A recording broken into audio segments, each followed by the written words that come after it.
जी, greedy algorithms जो हैं ये हमारे पास एक खास किस्म के एल्गोरिदम्स हैं, ये ज़हन में रखना।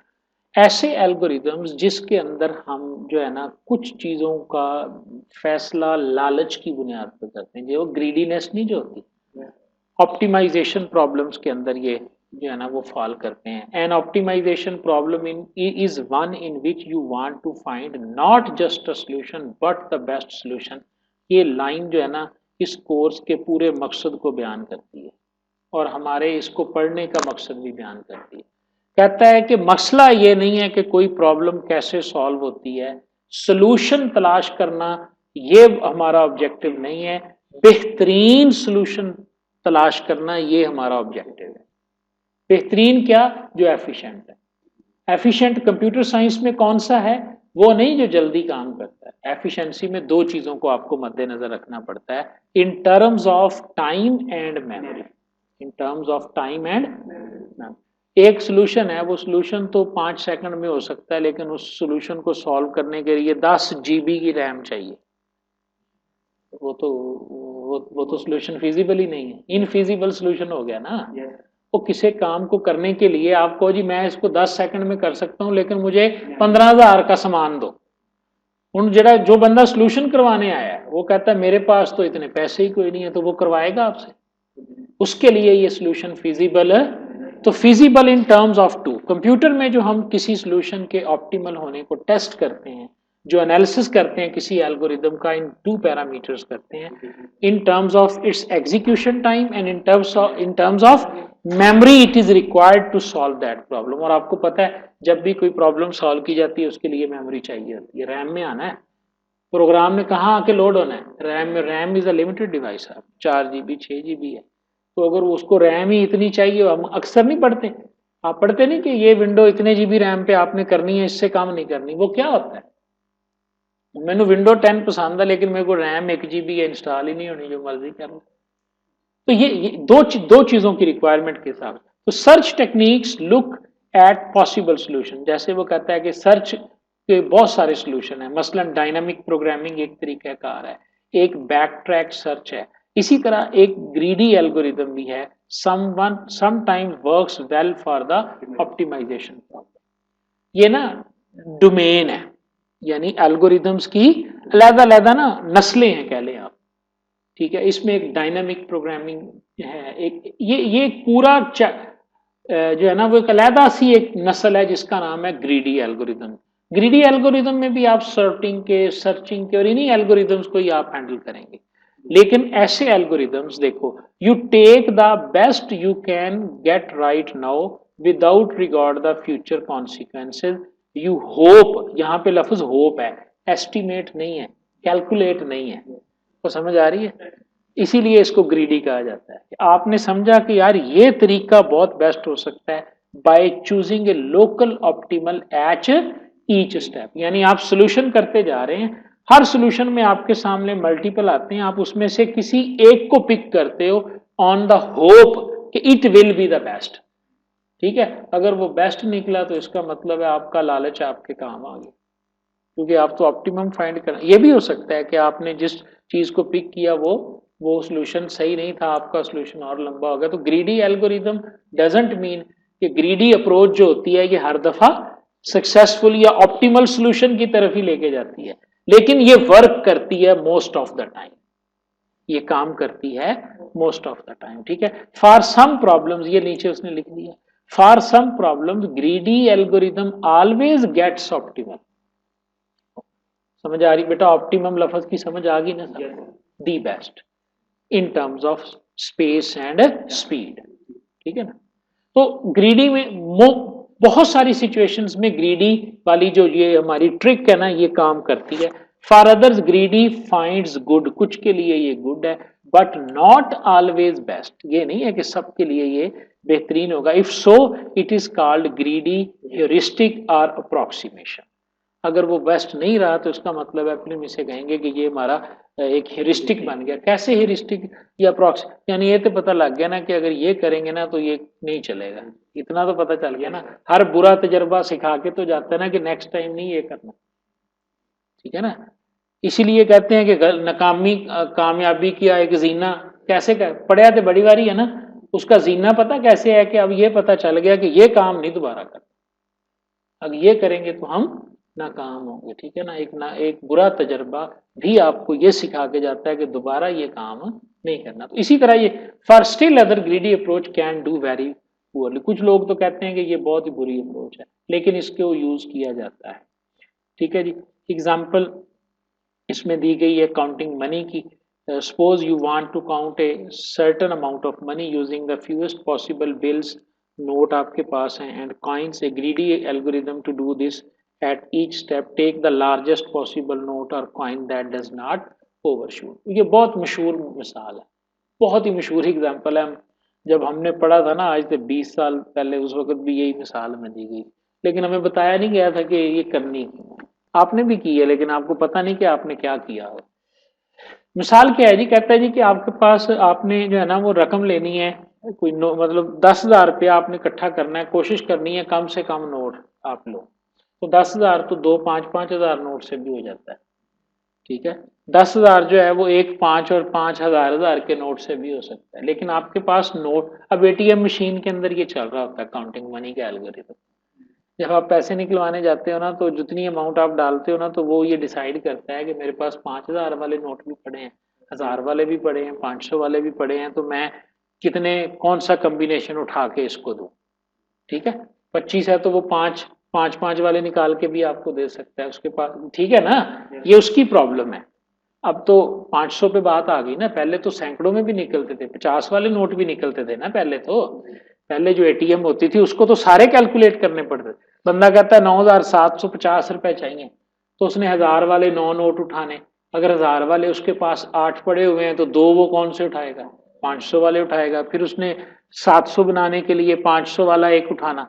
फिर ये आम प्रोग्राम नहीं है, आपने पढ़ा होगा सी के प्रैक्टिस के अंदर कि 9,750 में बताओ 1,000 वाले नोट कितने होंगे, 500 वाले।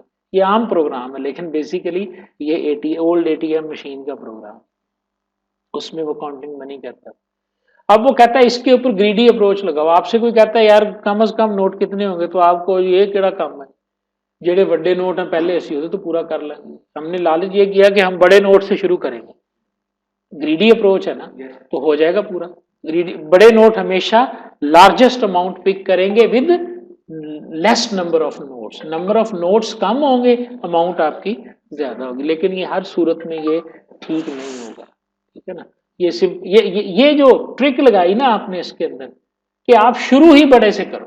आप ये देखो ना, वरना तो हम क्या करते हैं, हम पहले 100 वालों के जरिए सारे कैलकुलेट करते, फिर हम 500 वालों के जरिए सारे कैलकुलेट करते, फिर हम 1,000 वालों से सारे कैलकुलेट। ब्रूट फोर्स अप्रोच तो यही थी ना कि जी सारे नोटों के हिसाब से काउंट करते रहते, बाद में देखते कि जी ना कम नोट किससे के बने हैं। तो ये ज्यादा बेहतर है, या हमें पता है कि जब हम बड़े नोट से करेंगे तो कम मिलेंगे, तो हम शुरू ही बड़े नोट से करते हैं। This type of approach is called greedy algorithms. ये जो हमने पिक किया है ना, ऊपर जो पॉइंट पढ़ के आए थे, ऑप्टिमम एट ईच स्टेप, हमने पहले स्टेप के अंदर ही ना एक ऑप्टिमम चॉइस ली है, और उससे हम, अगर आप इस अप्रोच से काउंटिंग मनी करोगे, हमेशा आपके पास लीस्ट नंबर ऑफ नोट्स आएंगे। आप सबसे पहले 5,000 वाले देखने गए, आपने कहा जी नोट तो इससे 2 बनते हैं, लेकिन 5,000 वाले है ही नहीं।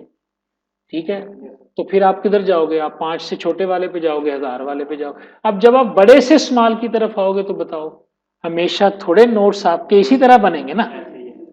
ठीक है, दिस टाइप ऑफ अप्रोच या this type of algorithm calculation is called greedy algorithm जी। ठीक है, तो अब हम आज जो ग्रीडी एल्गोरिदम सीखेंगे ना, हम मैं डायरेक्ट आपको वहां लेके जा रहा हूँ, वो हम सीखेंगे जी Huffman coding. Page number 99 7.2 greedy algorithm में पहला है हफमैन एनकोडिंग का एल्गोरिथम। ठीक है, ये जो है ना ये हम अब सीखेंगे जी। हफमैन एनकोडिंग हमारे पास क्या है जी, Huffman encoding provides a method of coding data efficiently. Normally, when characters are coded, uses ASCII. Each character is represented with fixed length of 8-bit. Fixed length popular because it is very easy to break into strings and so on. और ये हमारे पास है Huffman encoding. देखो जी, आप जो text string देते हो ये स्टोर कैसे होती है, बहुत अहम एल्गोरिदम है जी ये। सुने जी, हफमैन इनपुट आपने पढ़ा है आस्की के बारे में कि हर कैरेक्टर के 8 बिट का एक कोड होता है जिसको हम आस्की कोड कहते हैं, सबको पता है, इसे एक्सप्लेन करने की तो जरूरत नहीं।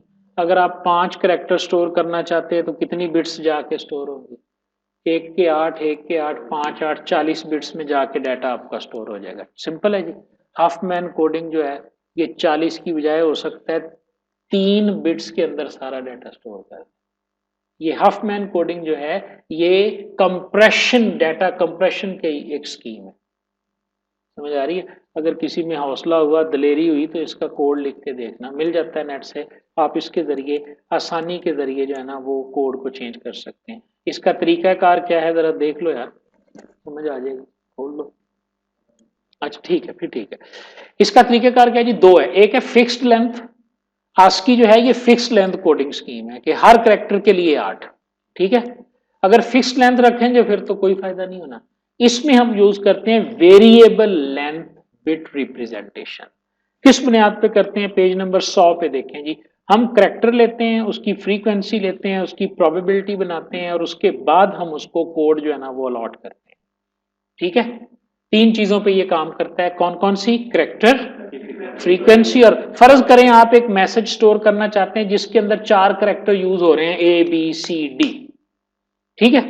अब आप देखो ए कितनी दफा आ रहा है इसमें, 5 दफा, बी 1 दफा, सी 3 दफा, डी ये है कहलाएगी उसकी फ्रीक्वेंसी कहलाएगी। आप काउंट कर लोगे कि टोटल जो करेक्टर इस मैसेज में आ रहे हैं ना वो 5 हैं या 4 हैं और वो इतनी इतनी बार आ रहे हैं, वो आप नीचे लिख लो। अब उनको आप डिवाइड कर लो, 5 है तो इसकी प्रोबेबिलिटी कितनी होगी, 0.5, 0.1, 0.3 और 0.1, ठीक हो गया। अब इनको ना आप क्या करो कि अब इनको ना आप अरेंज कर लो, ठीक है। अब आप इसकी अरेंजमेंट कर लो इस तरह के, ये नीचे आ जाओ प्रीफिक्स प्रॉपर्टी के ऊपर, नीचे पेज नंबर 101 के ऊपर, ऊपर उसने करके दिखाया, नीचे उसने सॉल्यूशन इसका बताया। प्रीफिक्स प्रॉपर्टी नजर आ गई जी। अब आप इसमें चौथा कॉलम ऐड करो जिसे हम प्रीफिक्स करेंगे, ठीक है। वो कॉलम कैसे ऐड करेंगे, अब हम इसका कोड बनाएंगे। सबसे पहले हम इसका कोड बनाएंगे जी।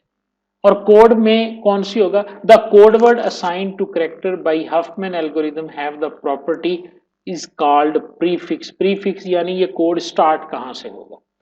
हमने 4 ले लिए करेक्टर, एक जो सबसे कम होता है ना, जिसकी जो सबसे ज्यादा बार यूज हो रहा है उसको आप 0 से स्टार्ट करेंगे, जो सबसे ज्यादा बार हो रहा है, ठीक है। और जो देखो 3 है उसके ऊपर 2 करेक्टर हैं और जिनके करेक्टर जो है ना वो 1 1 है उनके लिए कोड कितने करेक्टर का है, 3 करेक्टर का। समझ आ रही है, ये इसकी लॉजिक हो गई। अब ये बनाया कैसे, इसके लिए ऊपर आके ना जरा ट्री देखें आप, ठीक है। आपने ना एक दायरा लगाया और उसमें लिख दिया 0 and 1, ठीक है। 0 है तो जो ज्यादा जिसकी ज्यादा थी ना उसको उसका नाम यहां लिख दें ए, ठीक है। उसके बाद 1 वाली साइड पे चले जाए, ठीक हो गया। पहले आपने एक नोड बनाई ना, नोड के ऊपर आपने 0 और 1 लिख दिया, ठीक है। जिसकी प्रोबेबिलिटी सबसे ज्यादा है उसको उसको असाइन कर दिया। हाँ जी, 5 थी ना उसकी, सॉरी फ्रीक्वेंसी, उसको ए असाइन कर दिया। अब अगले को असाइन करना है, उसके ऊपर दिया आपने 1, 1 की तरफ आ गए, ठीक है। 1 के ऊपर फिर आपने नोड बनाई, नोड बनाई और नोड बना के नीचे 0 और 1 कर दिया। जिसका ज्यादा था ना उसको, जो सेकंड बेस्ट था उसको आपने यहां पे दे दिया बीच, सी दे दिया। सी के 3 थे, आपने सी को यहां दे दिया, ठीक है। उसके बाद फिर आगे 1 वाली साइड में चले गए, ठीक है बेटा।